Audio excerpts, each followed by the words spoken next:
Oi, eu sou o Felipe e eu sei que eu falei no vídeo passado que debates são inúteis, mas eu mudei de ideia. Eu quero debater. Eu vou debater. E eu quero que você debata também. Viva o debate! Só que debate dá trabalho. Você tem que estudar, se preparar, você tem que... me deu até um arrepio. Você tem que ler. É por isso que hoje eu vim trazer a solução de todos os seus problemas. Porque, como eu disse no vídeo anterior, o debate moderno é mais sobre forma do que é sobre conteúdo. Então, mais do que debater de maneira correta, hoje eu vou te ensinar como ganhar qualquer debate, mesmo que você não saiba nada sobre qualquer assunto. E se você se sentir o honestão para não usar essas técnicas, no mínimo você pode reconhecer ela nos seus adversários e não cair em ciladas. Então, vem comigo.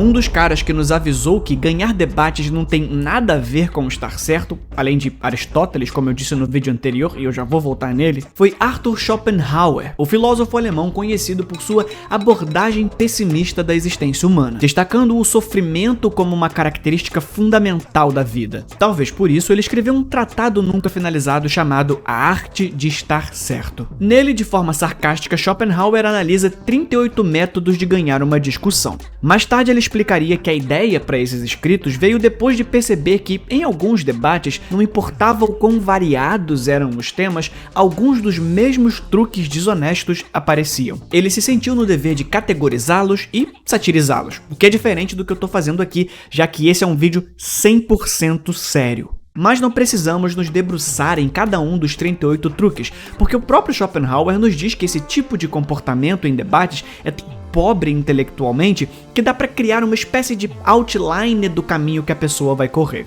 E é algo parecido com isso que eu quero fazer aqui. Eu vou te ensinar o jeito mais desonesto, pobre, desleal, desonroso e imoral de vencer um debate. Mas além dos 38 truques de Schopenhauer e a sua visão sobre falácias, Aristóteles escreveu Elencos Sofísticos, onde ele elenca sofismos. Se você não sabe do que eu tô falando, você precisa assistir o vídeo anterior. É em Elencos Sofísticos que Aristóteles basicamente dá um manual de mau comportamento em debates, o que torna qualquer discussão pouco proveitosa, porém muito mais fácil de vencer. Então vamos dividir o debate em 3 partes. Como você se comporta, como você defende o seu argumento e como você ataca o argumento do seu oponente. Começando pela primeira parte.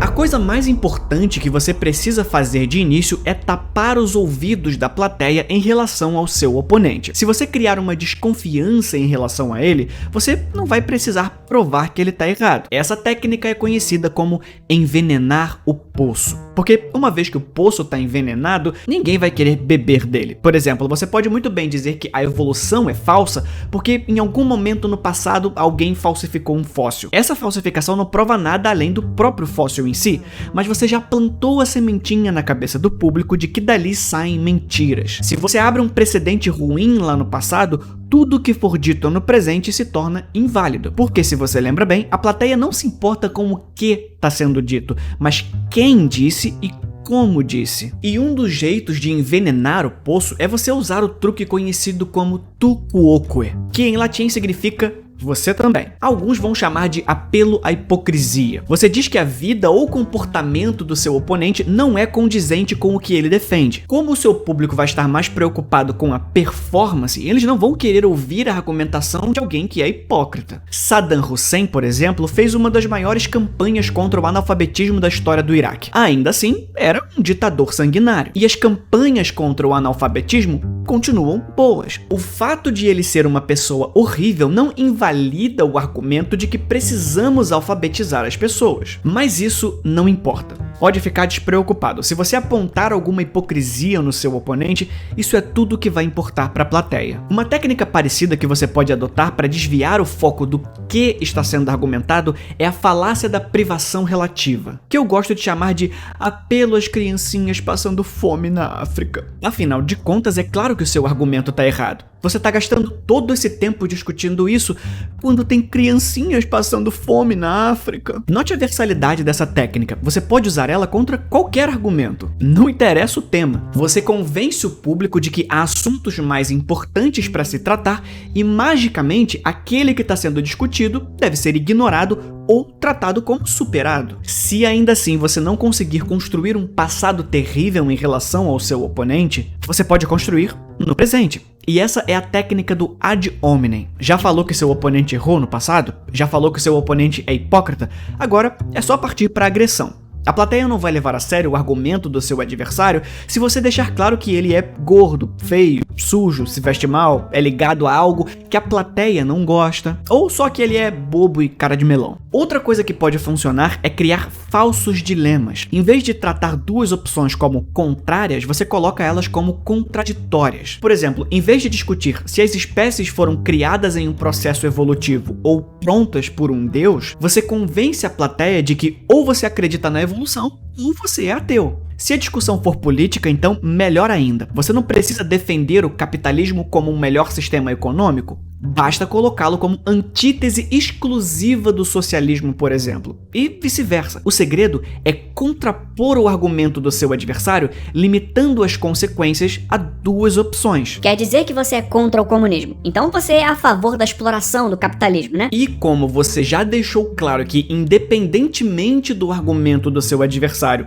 ele já tá errado desde o início, a plateia fica obrigada a escolher entre o certo e o errado. E é claro que você é o certo. Aí é só colher os louros. Além dessas pegadinhas de lógica, existem alguns truques psicológicos que você pode usar para fazer o seu interlocutor e a sua plateia concordarem com você. Um deles é a falsa empatia. Você precisa se colocar no lugar do seu oponente, não pelo seu oponente, mas para que o público que concorda com ele comece a naturalizar a mudança de posição. Mesmo que isso não seja feito com fatos, e sim com emoções. Eu pensava como você. Mas aí eu descobri a verdade. Isso tira a dureza da mudança de opinião e torna o caminho mais suave. Além de estabelecer uma hierarquia. Existe o seu oponente, que tem informação limitada, e tem você, que tem mais informação, e por isso a sua opinião é diferente da dele. A sua é mais certa. Dentro dessa veia de como você se comunica, é importante escolher a sua estratégia. Às vezes o deboche vai funcionar,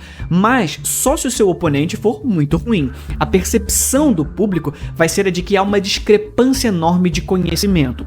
Se o seu oponente não for tão ruim, ou for até bem quisto pela plateia, o truque é se manter com o máximo de cordialidade possível. Os debates acabaram ficando tão polarizados que, se você debater falando o máximo de coisas estúpidas possíveis, porém com voz calma e respeito, vão ignorar que tudo o que você falou tá errado. E lembre-se, nós queremos apenas ganhar esse debate. Tanto faz o que você tá falando, contanto que você termine ganhando pontos com a plateia. O que vai deixar eles mais suscetíveis de serem laçados com um argumento ad temperantiam, ou seja, o argumento da moderação. Esse é um viés cognitivo ótimo para explorar hoje em dia. Parecer que você é a parte moderada te faz parecer mais certo. Por exemplo, se o assunto for escravidão e racismo, em um extremo há quem diz que todos os negros devem ser escravizados.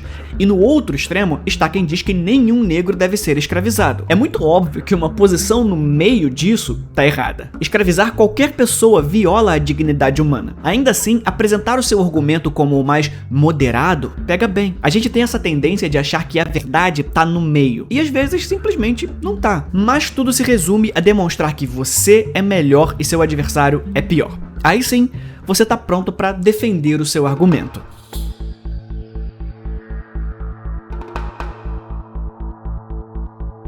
O primeiro ponto para defender o seu argumento e ganhar um debate de modo infalível é usar o quanto você puder a anfibologia, ou seja, definir o seu argumento nos termos mais vagos possíveis para que ele fique ambíguo. Porque aí, quando você for pego na mentira, você muda o significado e culpa o seu interlocutor de não ter entendido de primeira. E por que é importante você fazer a defesa de forma vaga ou ambígua? Porque isso vai te ajudar a aplicar a falácia dos 4 termos, explicada por Aristóteles. Lembra aquilo que eu falei sobre silogismo? O argumento pode ser estruturado como premissa maior, premissa menor e conclusão. Só que se a sua intenção é só vencer o debate, às vezes, só com essa estrutura não dá para convencer. Então o que você faz? Você insere um 4º termo no argumento. Você vê isso acontecer muito, por exemplo, quando o pessoal está debatendo alguma coisa sobre o Estado de Israel. Algumas pessoas vão usar o termo judeu para se referir a israelenses, ou a etnia judaica, ou aqueles que professam a fé do judaísmo. Vai depender do que a pessoa quer defender.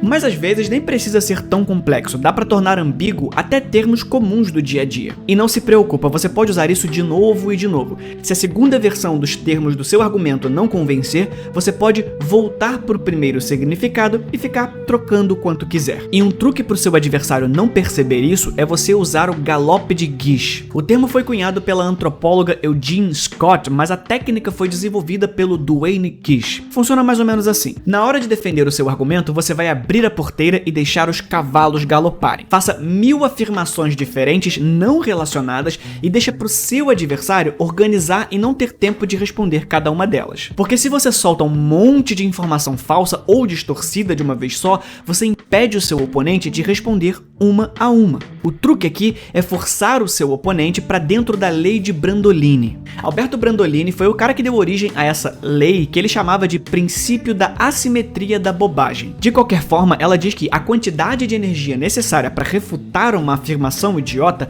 vai ser sempre de uma ordem de grandeza maior do que a energia necessária para produzi-la. Ou seja, aquela besteira que você falou em 5 segundos vai custar mais de 1 minuto do seu adversário para responder. Matematicamente, você vai ganhar por WO, uma vez que vai se tornar impossível endereçar cada uma das bobagens que você falar. Mas ainda assim, você vai ter que defender essas versões. Só usar significados vagos em vários mini-argumentos não vale. Assim como você já mostrou para sua plateia que o seu oponente é feio, bobo, sujo, você vai mostrar que você é diferente. O seu argumento é referendado pelas maiores autoridades. E não se preocupa, tá? Esse negócio de ser autoridade na área do assunto que está sendo discutido é coisa de quem está preocupado em estar certo. Se o assunto é biologia, diga que você é professor. E pouco importa se você for professor de educação física. O importante é ostentar que você tem um diploma. Estão discutindo economia? Ostente qualquer título que possa ser entendido como superior. Professor, cientista, pai de família, qualquer coisa vale. O importante é dizer que alguma autoridade concorda com você. Ou então, prove para o público leigo que o seu argumento é a verdade porque aconteceu uma vez, ou porque você ouviu falar, ou porque tem um caso que foi relatado, porque ninguém na plateia vai estar interessado em revisão sistemática. A plateia assistindo só quer um exemplo que consiga se relacionar. Deixa para o seu adversário citar pesquisas bem feitas e tal. A gente só quer aproximar o público do seu argumento. Essa é a famosa evidência anedótica. Assim, uma vez que você contaminou a sua plateia e defendeu a sua ideia, você finaliza destruindo o argumento do seu oponente.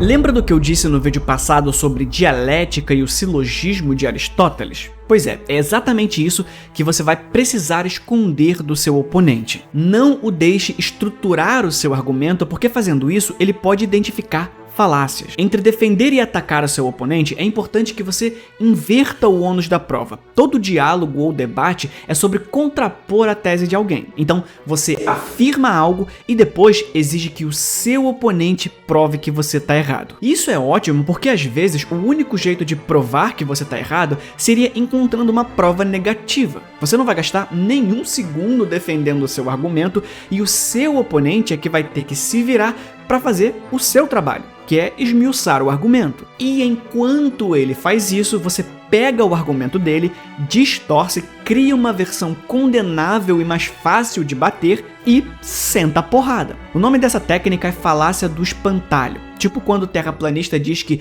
a gente vive numa bola molhada girando a milhares de quilômetros. Ou então quando um criacionista diz que é idiota achar que viemos dos macacos. Independentemente de o argumento do seu adversário ser bom ou ruim, fica muito mais fácil bater em algo que você criou. Então ignora o que o seu oponente disse e cria sua própria versão ridícula do que foi dito. Um outro jeito de distorcer o que o seu oponente falou é criar um espantalho não do argumento em si, mas das consequências dele. Se nós aceitarmos que a evolução é real, a humanidade vai achar que é apenas um animal e vai começar a agir como animais sem nenhuma moral. Ou então o clássico, se permitirmos que 2 homens se casem, amanhã vamos ter adultos se casando com crianças ou com animais, ignorando que o caso inicial era sobre 2 adultos com capacidade de consentir. É a famosa falácia do declive escorregadio. E agora que você sabe mais sobre falácias, é muito útil não apenas usá-las, mas acusar o seu adversário de usá-las. A melhor falácia de todas as falácias é a falácia da falácia.